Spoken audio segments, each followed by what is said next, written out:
Muy buenas tardes. Les damos la bienvenida al acto inaugural de la exposición De la dictadura a la democracia. ¿Qué cambio? Las páginas de Cambio 16 que hicieron historia. No es una exageración.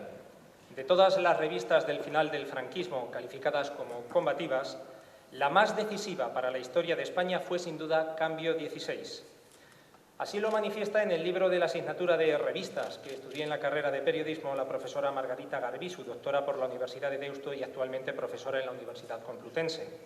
Y citando a autores como José Javier Sánchez Aranda y Carlos Barrera en su Historia del periodismo español, y a Ignacio Fontes y Manuel Ángel Menéndez de su libro El Parlamento de papel, las revistas españolas en la transición democrática, la profesora Garbisu destaca cómo Cambio 16 se valió de un estilo propio a la hora de transmitir la noticia, un lenguaje concreto y directo que, tomando como modelo el periodismo interpretativo de la norteamericana Time, llamaba a las cosas por su nombre y se alejaba de los eufemismos protocolarios y de la pompa de la época.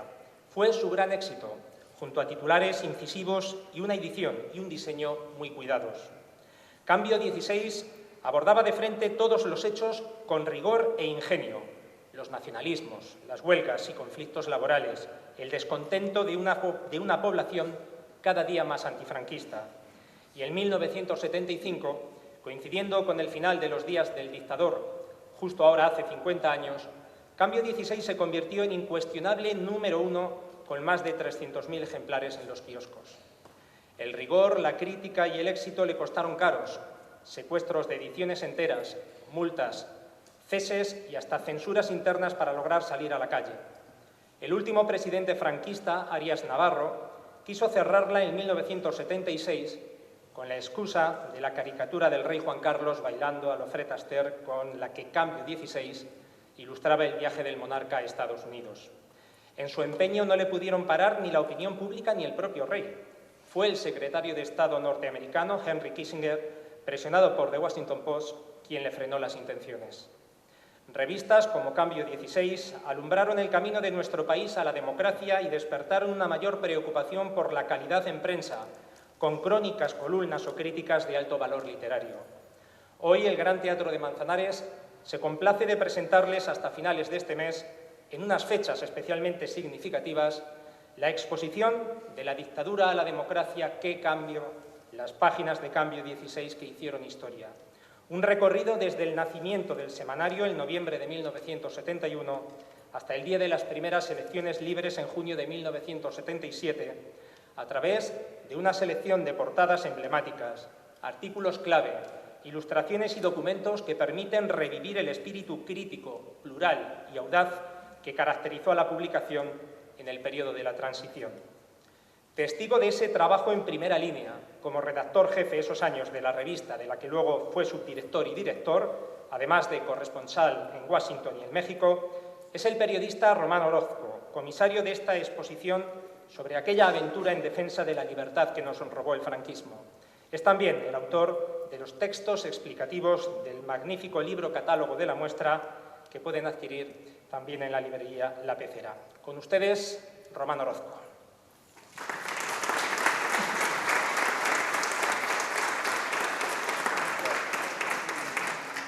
Gracias, Juanjo, siempre te pasas, pero bueno, habrá que pensar que esto ya son los años. Lo bueno es que me vas a ahorrar tener que recordar algunas cosas. Yo creo que voy a hablar poco porque esta es una exposición...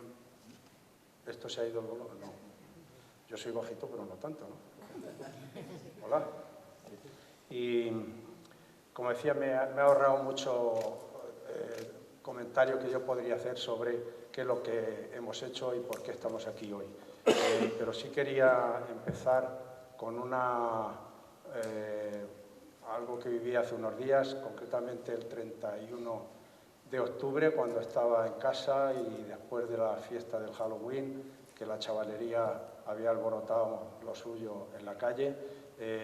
Oí unos gritos muy extraños, me asomé al balcón y era un grupo de, yo diría, mozalbetes, se decía antes, ahora adolescentes, jóvenes, desde luego alguno había de 12, 13 años y no pasaban de los 16, calculo yo, ninguno de ellos, que iban gritando Pedro Sánchez hijo de puta, Pedro Sánchez hijo de puta.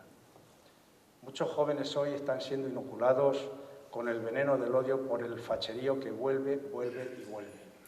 Y al oírlo me acordé de una portada que verán ustedes aquí en esta primera fila, no sé si es la número 76 exactamente, que representa una calavera con el escudo de la cruz, con la cruz armada en la frente y un título, solo una palabra que dicen en letras muy grandes, vuelve. A mí eso me aterroriza un poco y, como diría Miguel Ángel Aguilar, hay que estar atentos. Buenas tardes, inauguramos la exposición. Yo voy a hacer, como si hubiera recibido un Oscar, un largo recital de agradecimientos, pero creo que después de pensarlo debo hacerlo. En primer lugar, a los organizadores de este evento, que es la Asociación de Periodistas Europeos, la Fundación Diario Madrid y la Secretaría de Estado de Memoria Democrática.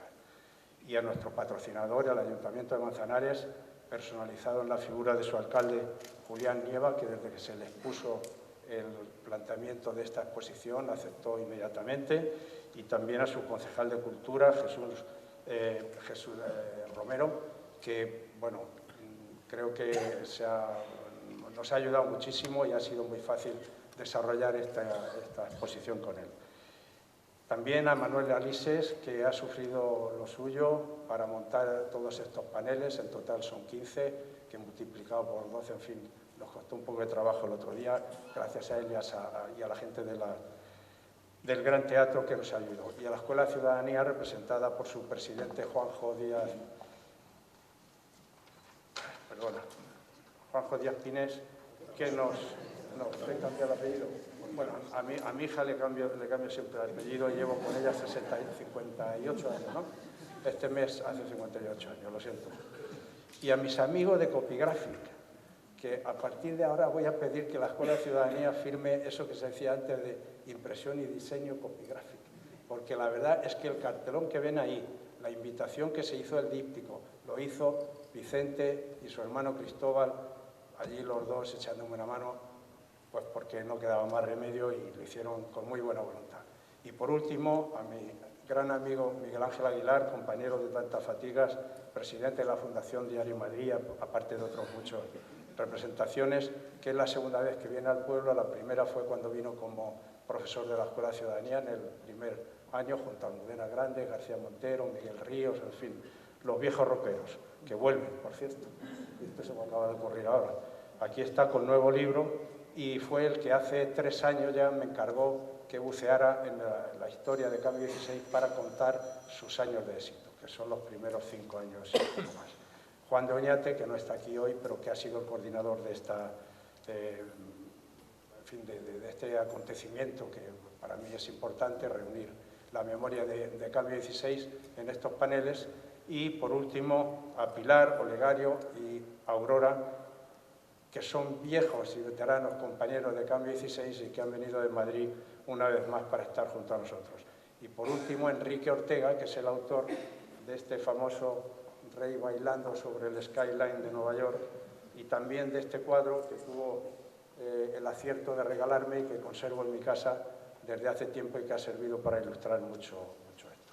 Bueno, en cuanto al contenido de la exposición, yo creo que Juanjo ya lo ha adelantado bastante, pero yo diré que, en resumen, ustedes lo van a poder ir viendo ahora, no solamente en esta oportunidad. Creo que hay tanto contenido que probablemente tendrán que repetir para venir a leerlo tranquilamente, pero sí les diré que consta de varios apartados. El primero de ellos es el triunfo del cambio, es decir, por qué una revista que nace en 1971 y creo que eran 8.000, 10.000 ejemplares los primeros que se tiraron y se vendían 3.000, y termina 6 años después con una tirada de 500.000 ejemplares y siendo una revista absolutamente muy reproducida en el extranjero. Apareció más de una vez, unas veces porque destacábamos algunas exclusivas y otras porque salían en defensa de la revista que estaba siendo acosada por el régimen franquista. Pues narramos esos años, como digo.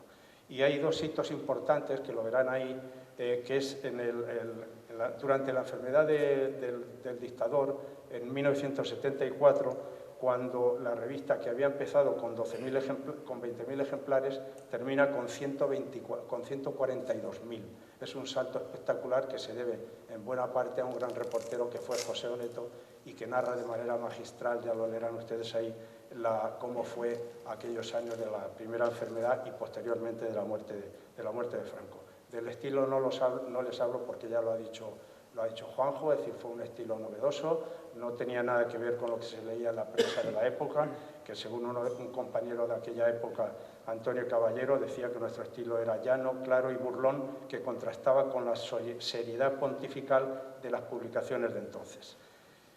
Como ha dicho también Juanjo, y le repito, hay 73 portadas, entre ellas están incluidas 6 que fueron censuradas, algunas de ellas en 2 ocasiones, como fue la que se hizo tras las manifestaciones masivas que se produjeron en toda Europa por los fusilamientos de septiembre del 75, que como saben ustedes, gracias a Miguel Ángel Aguilar y su Código de Justicia Militar, nos permitió a él, a mí y a otro compañero alemán llegar hasta el punto donde se estaban procediendo a esos fusilamientos.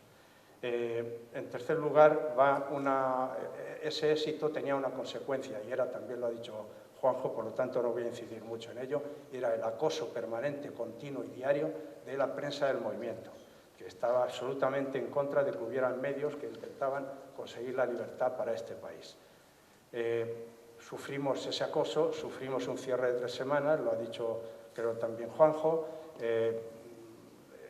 hubo, como digo, esas portadas censuradas que van a ver ahora, y yo les recomendaría que se detuvieran en los facsímiles de algunas galeradas, como se llamaban entonces, que eran las pruebas que se mandaban, que sacaban la imprenta, la primera impresión, para que los correctores pudieran hacer las correcciones adecuadas.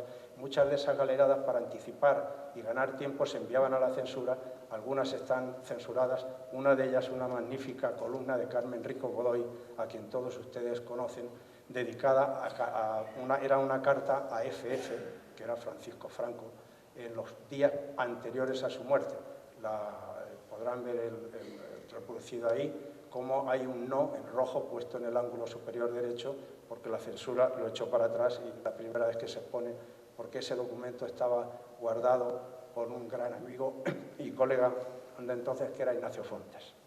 Bueno, yo creo que voy a ir terminando, si no me voy a emocionar. De aquellas acoso, aquella censura, aquellos procesos judiciales, por cierto, de los cuales Miguel Ángel Aguilar sufrió 11, entre civiles, o sea, entre penales y militares, vino los insultos y las amenazas de muerte. Amenazaron a Camilo José Cela con darle la paliza de su vida, porque era columnista de Cambio 16, y amenazaron de muerte gravemente a Ander Landaburu, que era el corresponsal en el País Vasco. Y por último, hay ya una serie de curiosidades. Por ejemplo, está aquí Enrique Ortega, que es el autor de la imagen del rey bailando, que les puede explicar cómo se producía entonces un dibujo de estas características, que es un poco técnico y seguro que él estará encantado. Está por allí escondido, búsquenlo y que se lo explique él, que lo hará mejor que yo. Y nada más, voy terminando. Voy a destacar otra cosa, que es una carta que recibimos cuando estaba cerrado durante 3 semanas, pues se perdieron de vender muchos ejemplares. Recibimos una carta firmada por 32 presos políticos de Carabanchel, entre los que encabezaban Marcelino Camacho, Nicolás Sartorius y muchos más, muchos de ellos los del juicio 1001, muchos lo recordarán, y si no están ahí para recordárselo las imágenes, en donde nos mandaban 625 pesetas, creo que era el importe de los 6 ejemplares, porque conseguían pasar 2 ejemplares cada semana a la cárcel, y era como un pequeño descanso en aquella prisión tan detestada, ¿no? Y yo creo que con esto lo tengo casi todo dicho. Dejo paso al alcalde, a Julián Nieva. Bueno, no, perdona, que luego me va a echar bronca mi mujer. Tengo que citar 2 cosas. Primero, ha coincidido que hace una semana, ¿no, Miguel Ángel? Ha editado un nuevo libro que yo he comprado, porque aunque él tiene la costumbre de regalárselo a los amigos, yo le digo que los amigos son los primeros que tienen que comprar los libros, porque si no, ¿para qué estamos, no? Entonces he comprado que Miguel me lo firmará ahora después, junto con otros que hayan comprado ustedes, y si no, tienen la pecera ahí enfrente, que es una maravilla, de cuando se practicaba el periodismo a pie de calle, como dice Miguel Ángel, en donde habla de los varios conflictos que acecharon al régimen cuando ya estaba moribundo, como era, por ejemplo, la primera enfermedad de Franco, como fue la Marcha Verde en el Sáhara, como fueron los fusilamientos y como fue la propia muerte de Miguel Ángel, que él vivió a pie de calle, yo diría a pie de hospital, porque estuvo allí presente horas y horas esperando que el caudillo falleciera. Esto, Agustín le ha puesto aquí un título. Bueno, este es el libro que luego Miguel Ángel nos va a firmar.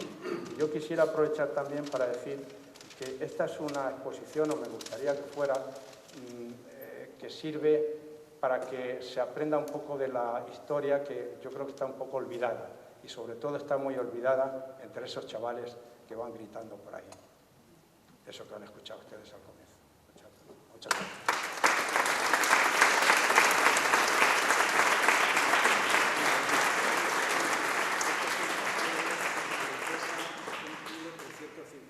Porque me lo han empezado en correo varias veces. Lo voy a dejar aquí en el atril para que los que quieran lo gen, y si se animan pues lo compran, y si no pueden hacer otra cosa, que es bajarlo con este QR por internet. Es totalmente gratuito y lo tendrán enseguida en su móvil. Muchas gracias, Román.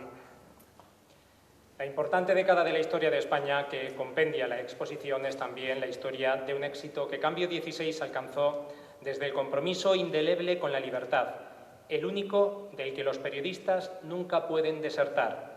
Son palabras del padrino de excepción con el que contamos en esta inauguración, otro de los periodistas testigos del cambio.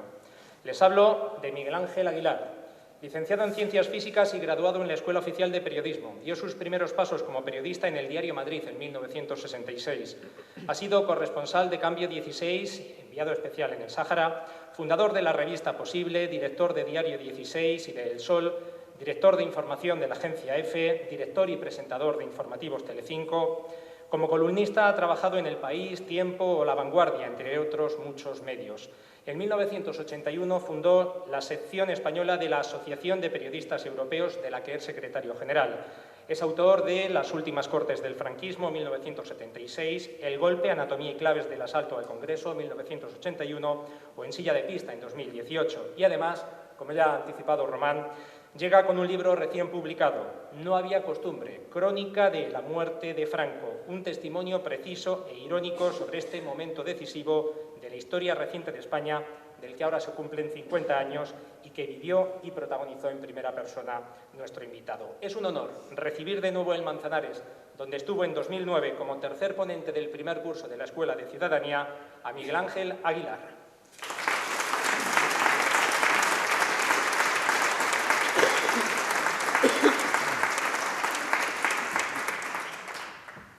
Bueno, muchísimas gracias. Me decía que se iba a emocionar. Yo empiezo ya emocionado, pero porque tengo un recuerdo maravilloso de cuando estuve aquí en la Escuela de Ciudadanía, que estaba entonces empezando su rodadura de la mano de este maravilloso periodista, colega y amigo que es Román Orozco. Román Orozco, al que yo pude ayudar a que llegara al Diario Madrid desde la Gaceta Universitaria, donde yo también colaboraba, en la calle Leganitos, ¿te acuerdas? Y Román Orozco, que le vino por esos años que había que hacer el servicio militar y que, como estaba mal conceptuado por las autoridades castrenses, pues le organizaron toda suerte de dificultades y problemas a los que intentamos por todos los medios salvarle. Y luego Román ha sido siempre una referencia en momentos muy límite, como por ejemplo los fusilamientos de 1975. Ahora se leen muchos libros sobre aquello y asombra. Veníamos hablando hacia aquí desde donde estábamos alojados en el castillo, y asombra ver la cantidad de gente que ha entrado en eso que se llama el antifranquismo póstumo. O sea, porque cuando vivía el general superlativo, había muchísimos menos antifranquistas, se lo podemos certificar Román y yo. Y cuando vivimos aquel momento tremendo que todavía nos conmueve de los fusilamientos del 27 de septiembre de 1975, pues salimos de un despacho de abogados donde ya no se hablaba de la clemencia, porque ya había fracasado la petición de clemencia, y de lo que se hablaba es de cómo iban a ser los funerales de unos ciudadanos que estaban vivos y que habían puesto en capilla para ser fusilados al día siguiente. Entonces, Román y yo fuimos en un Mini que tenía yo a la puerta de la prisión de Carabanchel, y con un colega alemán. Era muy interesante, era muy valioso tener un corresponsal extranjero disponible, porque eso nos daba, yo creo que casi, no digo inmunidad, pero bueno, nos aliviaba mucho. La prensa extranjera era muy tenida en cuenta. Al régimen alguna vez tuvimos que decirle a alguna agente, no se excite, agente, sea considerado con nosotros. Tenga usted en cuenta que no somos torturables, estamos, digamos, protegidos por la prensa extranjera, y si usted tiene un mal modo con nosotros, esto se va a saber en París, se va a saber en Bonn, se va a saber en Berlín, se va a saber, y todo esto no le va a venir a usted bien, sea usted considerado. Pero es que luego vienen las literaturas posteriores, y en ese Mini, donde íbamos Román y yo y el colega alemán Friedrich Kasseber del Süddeutsche Zeitung, resulta que había 12. Y oiga, pero mire usted, me vienen, es que estos eran los que iban en su coche, ¿no? En mi coche era un Mini y íbamos 3, y hubiéramos cabido hasta 4, pero íbamos 3. No, pero es que yo lo he leído. Bueno, pues no sé dónde lo ha leído usted, pero hágame caso que el que iba al volante era yo. Me costó mucho trabajo disuadir a alguno porque él lo había visto, ¿no? Bueno, Cambio 16 fue la referencia. Cambio 16 ha tenido después la pesadumbre y tal de que sus gentes, los inventores de Cambio 16, al final no estuvieron a la altura del invento y acabó de mala manera, en fin, en una situación que nos es muy duro recordar. Pero Cambio fue la revista clave, por encima de todas de otras que habían existido ahí. Y Cambio lo que hacía era, aquí se ha dicho, intentar aproximarse a la realidad. Practicaba eso que hemos llamado alguna vez el periodismo de inmersión. Y rompían con un esquema tremendo, que era las noticias del régimen. Por ejemplo, se podía leer: vuelven al trabajo los mineros de Asturias. Y yo decía, ¿pero cuándo dejaron de ir al trabajo? Si nunca se había dado la noticia de la huelga, jamás. Por ejemplo, vuelve la tranquilidad a las plazas y provincias africanas. Pero ¿cuándo había habido intranquilidad? Nunca habíamos sabido que hubiera habido alteración ninguna. O sea, era ridículo. Bueno, entonces, lo que estaba diciendo, y Cambio, pues había un enfermo que se llamaba Franco, pues hablaba de la enfermedad. Donde despega Cambio, ¿te acuerdas bien, Román? Es con las crónicas de Pepe Oneto, que se acercan a lo que está pasando, de lo que la prensa establecida no decía ni palabra, ni palabra. Bueno, entonces digo, Cambio fue realmente clave, y Cambio tuvo un mal final y no ha tenido herederos. Entonces nosotros nos hemos subrogado como herederos de Cambio 16, aunque lo que hicimos fue trabajar allí, pero nosotros no éramos los empresarios, ni mucho menos. Y sí, tuvimos que ejercer como periodistas, que era algo que no se llevaba. Y tuvimos encima, en contra, que lo ha dicho muy bien Román, a la prensa en movimiento. Nos daban por todas partes, el Arriba, iba a decir el Marca también, pero bueno, sobre todo el Arriba, el diario Pueblo con Emilio Romero a la cabeza, nos sacudían mamporros por todas partes y incitaban a las autoridades de entonces a que llevaran a cabo más fechorías contra nosotros. Esto es lo que estaba pasando. Bueno, ninguno de nosotros dimos la cara, estuvieron muchas veces a punto de partirnos la cara, no físicamente, pero bueno, sí, pusieron bombas y también se las pusieron a Diario 16, como Román ha recordado. Y todo eso tenía un sentido, el sentido de defender las libertades, de aproximar nuestro país a lo que eran los países de alrededor. He tenido ocasión de recordar, con motivo del libro este que se ha mencionado ahora, cómo fue, y esto me cuesta decirlo, pero quiero decirlo, vamos a ver, cómo fue el último parte de guerra. El último parte de guerra decía aquello, lo teníamos memorizados todo, cautivo y desarmado el Ejército Rojo, al cual yo no le vi por aquí. Vi al Ejército Popular de la República, vi al Ejército Sublevado que obedecía a Franco, pero el Ejército Rojo yo no lo vi. El Ejército Rojo era el de Trotsky, no sé si se acuerdan ustedes. Bueno, pues ese ejército había sido vencido y derrotado, cautivo. ¿Por quién? Por las tropas nacionales. Y luego, punto, y decía, la guerra ha terminado. Pero, queridos amigos, la guerra ha terminado 1 de abril del 39, pero en ese momento termina la guerra, pero no empieza la paz. La paz no llega hasta la Constitución de 1978. Entonces aparece la concordia, aparece la reconciliación, aparece la paz. Mientras tanto, ¿qué hubo? La victoria. Después termina la guerra y empieza la victoria. Y Franco gobierna este país en gran parte manteniendo encendido el orgullo de ejército vencedor. Y como los vencidos no eran senegaleses ni congoleños, los vencidos, qué mala suerte, eran también españoles.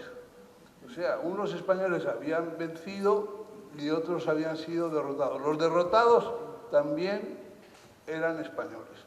Y entonces todo su esfuerzo era negarles esa naturaleza de españoles. Era España, que soy yo, que es Covadonga, que es Roncesvalles, que es, bueno, todo esto es Menéndez Pelayo, y la anti-España. Estos son gentuza, anti-España. Entonces, esto no puede prorrogarse. Una vez muerto Franco, esto no hay quien lo prorrogue porque es una barbaridad. Y tuvimos a cada uno lo suyo, con todas las, en fin, historias que nos desagradan profundamente. Tuvimos un sucesor de Franco, el príncipe entonces, el rey Juan Carlos, que hizo un trabajo extraordinario. ¿Cuál?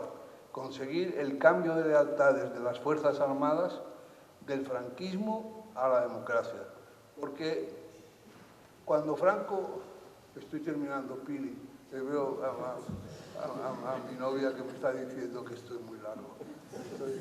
No me lo tengas en cuenta. Sé que has pasado mucho con todo esto. Bueno, entonces digo que estamos en una situación en la que conviene que reflexionemos. No, de ninguna manera, otra vez un muro, otra vez España y la anti-España. Esto no nos corresponde, esto es un error.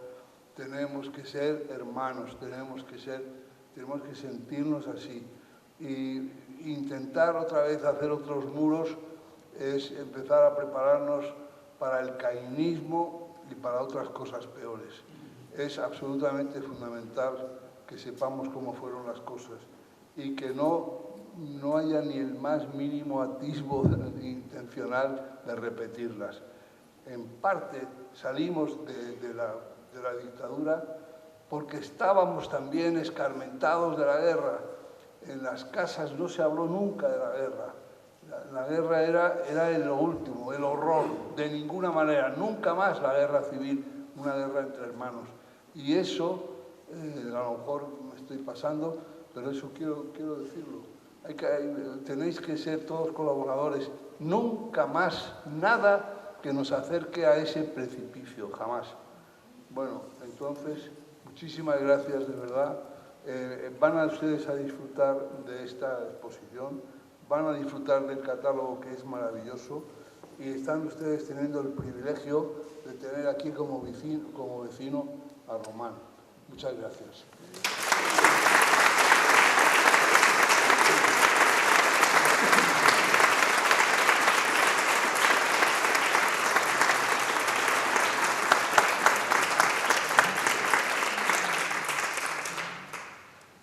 La exposición que hoy se inaugura y recorremos posteriormente cumple, en palabras del secretario de Estado de Memoria Democrática, Fernando Martínez, en el prólogo del catálogo, una función vital: preservar la memoria democrática como legado y como advertencia, porque la democracia no es un estado alcanzado de una vez por todas, sino un proceso que necesita ser cuidado, defendido y enseñado.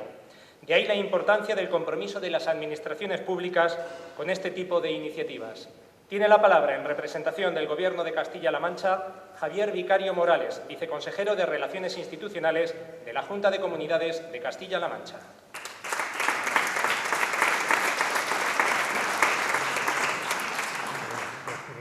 Buenas tardes.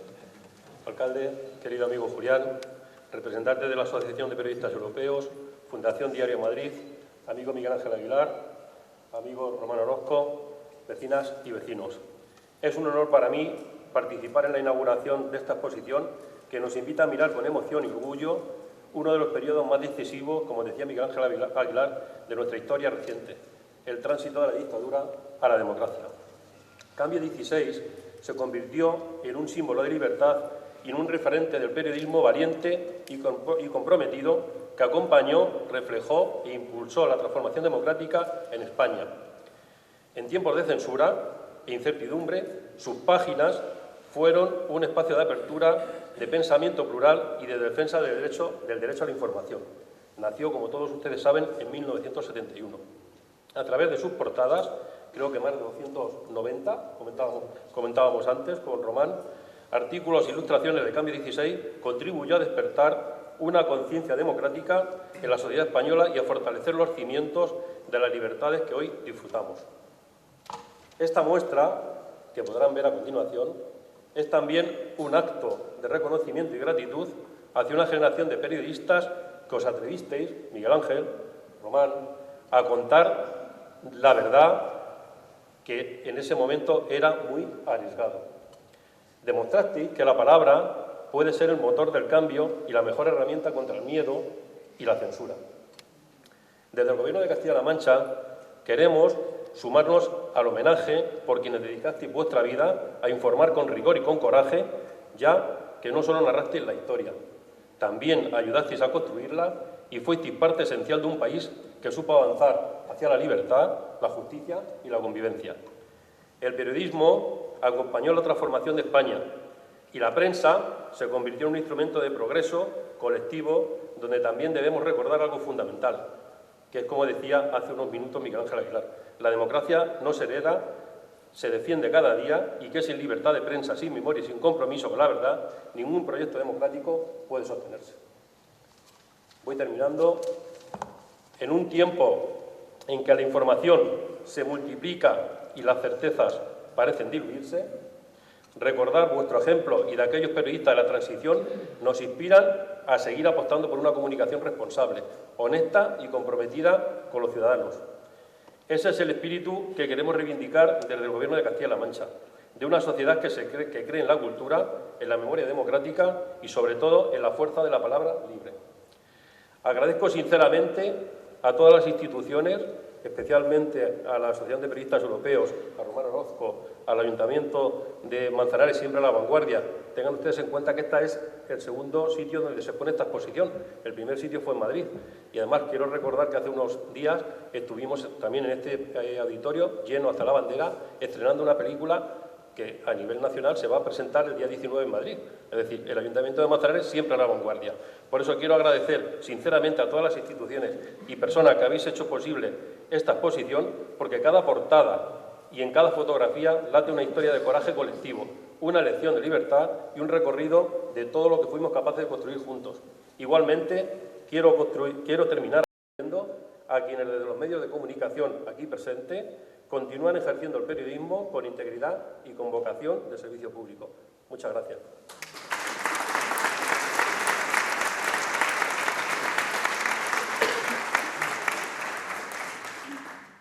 Esta exposición, como ya ha quedado dicho, está organizada por la Asociación de Periodistas Europeos, por la Fundación Diario Madrid, cuyo patronato preside Miguel Ángel Aguilar, y por la Secretaría de Estado de Memoria Democrática. En esta, su primera salida tras ser inaugurada el pasado verano en Madrid, cuenta con el patrocinio del Ayuntamiento de Manzanares y la colaboración de la Escuela de Ciudadanía. Cuando Román Orozco y yo mismo, en representación de la Escuela de Ciudadanía, le propusimos al alcalde de Manzanares la idea de ¿por qué no traer aquí esta exposición predestinada a grandes ciudades? La respuesta de Julián Nieva fue decidme fecha. Gracias por ese compromiso. Con ustedes, Julián Nieva Delgado, alcalde de Manzanares.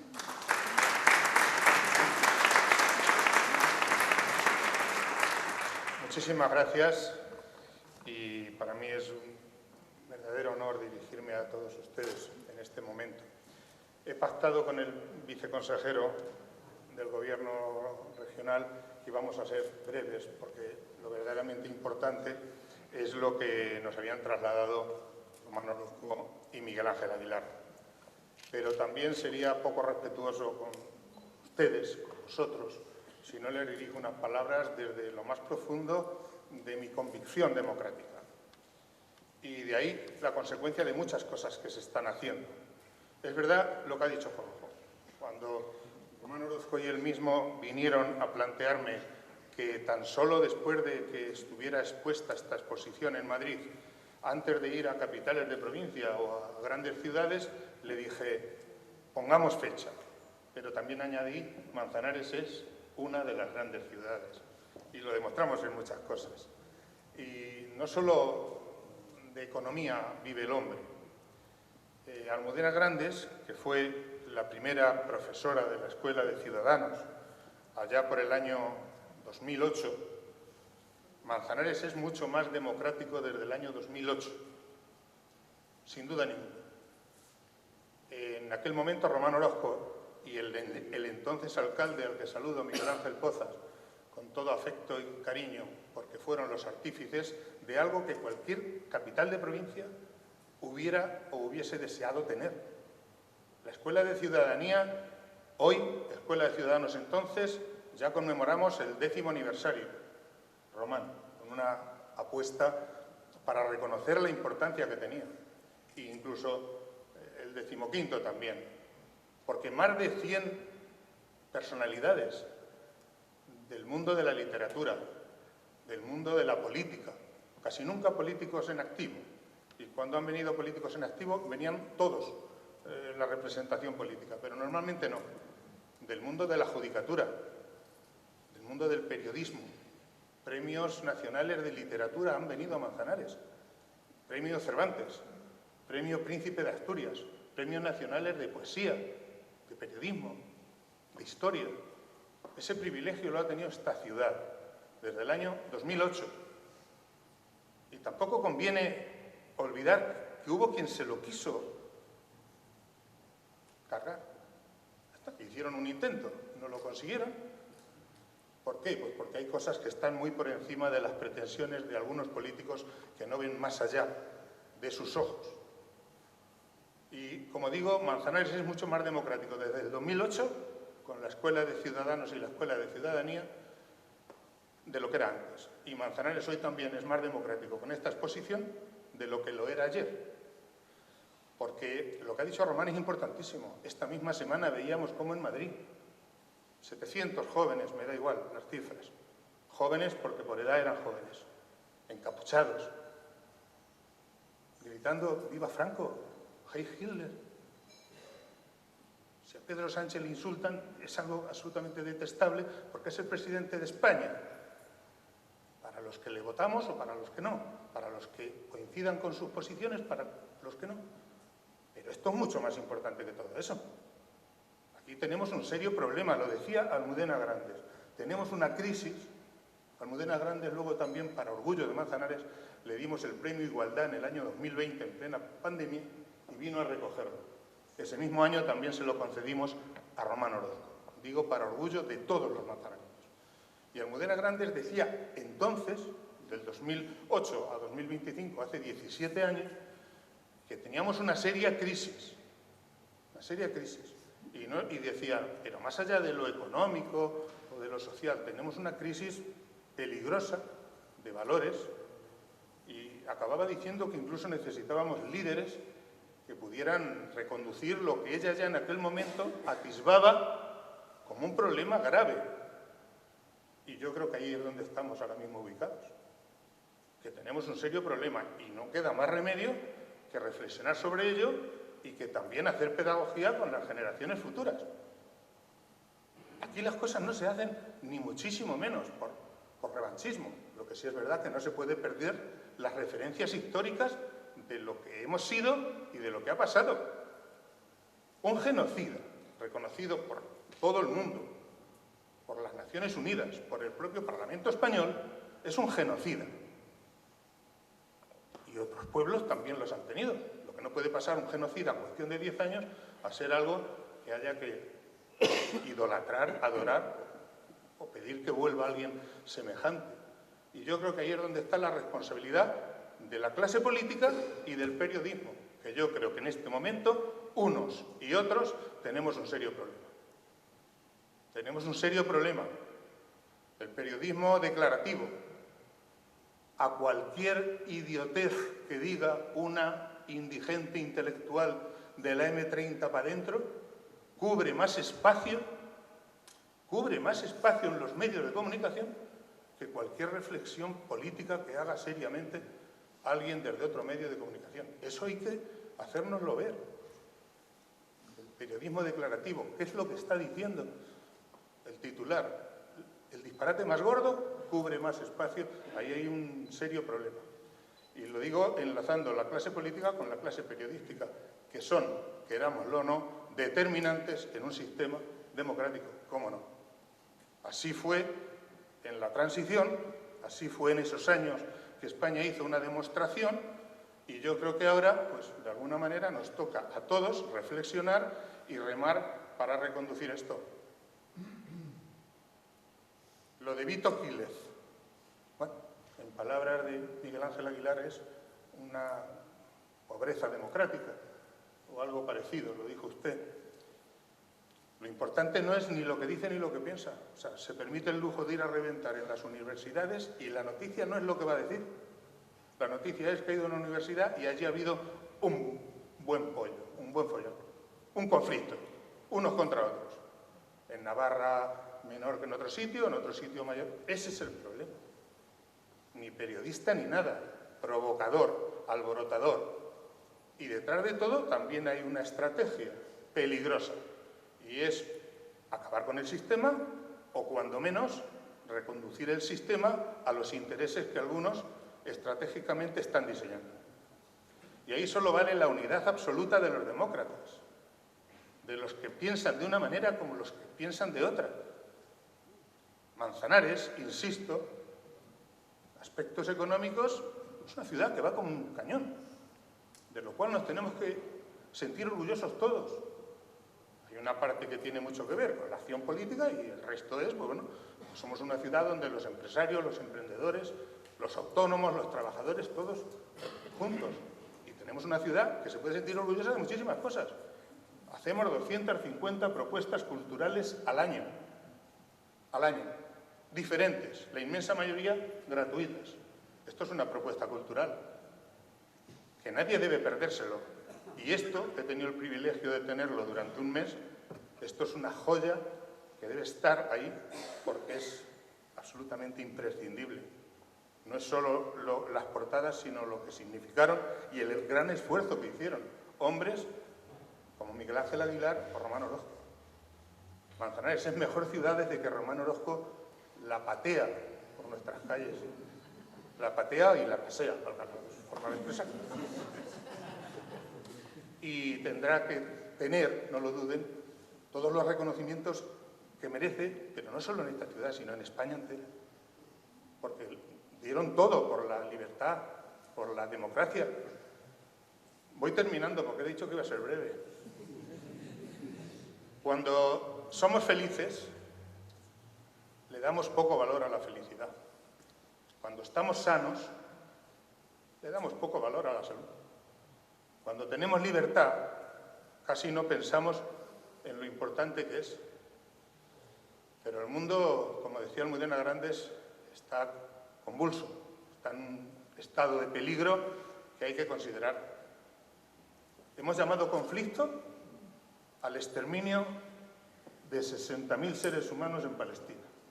Lo hemos calificado de un conflicto.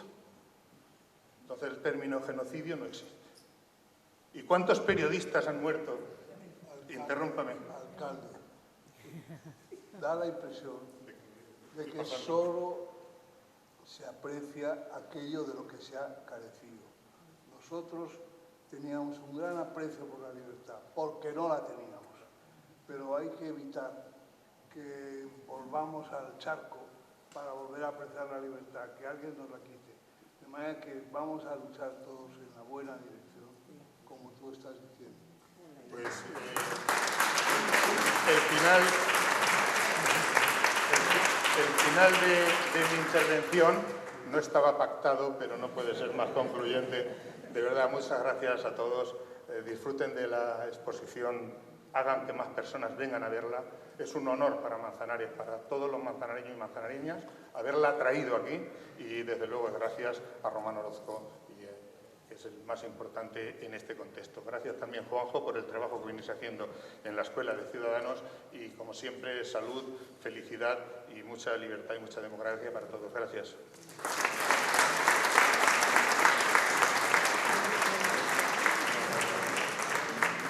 Señoras y señores, deseamos que esta exposición nos sirva para recordar en unos casos o para descubrir en otros y, de cualquier manera, para no olvidar ni desaprender. Les invitamos a que la recorran, la lean y la disfruten. Y si desean hacer un recorrido guiado junto al comisario de la muestra, próximamente les informaremos de los días y horas en los que podrán hacerlo junto a Román Orozco. Ojalá también los centros educativos se animen. Muchas gracias y sigamos defendiendo nuestra democracia como antes ellos y otros muchos lucharon por conquistarla. Muchas gracias.